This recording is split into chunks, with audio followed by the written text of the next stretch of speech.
اعوذ بالله من الشیطان الرجیم بسم الله الرحمن الرحیم. یوه مسله ذکر کوم. اکثر مو ډېر ښه طریقې سره روژه ساتو، خو د 2 ټایمه بالکل مو نیم خبر سه دوره سری پرې یا دوره ذهن مو کار پرېږدي نه روژه مات کې سوچ کو ځنه وخت کې هیڅ هغسې بیا اذان شو شورونو بل اذان و یا اهل سنت وړونو اذان و، چونکې هغو سره مو 10-15 منټ فرق کوي.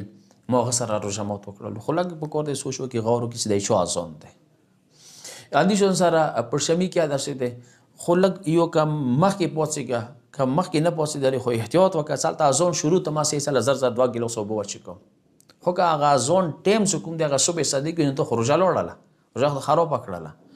تو ته اذان سره یې ګنټې دېر کړی څه بند که روژه اکثر څه کوم وایي مرکز والا اذان دی ورال کېږي، هغه اندي دپاره دی چې بس دا صبح صادق وشولو. داسې خو نه ته د 10 منټه مخکې اذان وکړي بیا خو که 10 منټه مخکې وکړو هغه کې نقصان بیا دا دی چې بیا خو که چا لمونځ اذان سره وکړو هغه 10 منټه مخکې ټایم نه مخکې لمونځ وشو بیا دا مشکل ته نه جوړ کړي.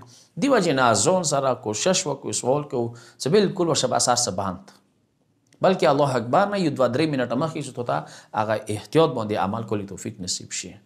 واخر دعوانا الحمد لله رب العالمین.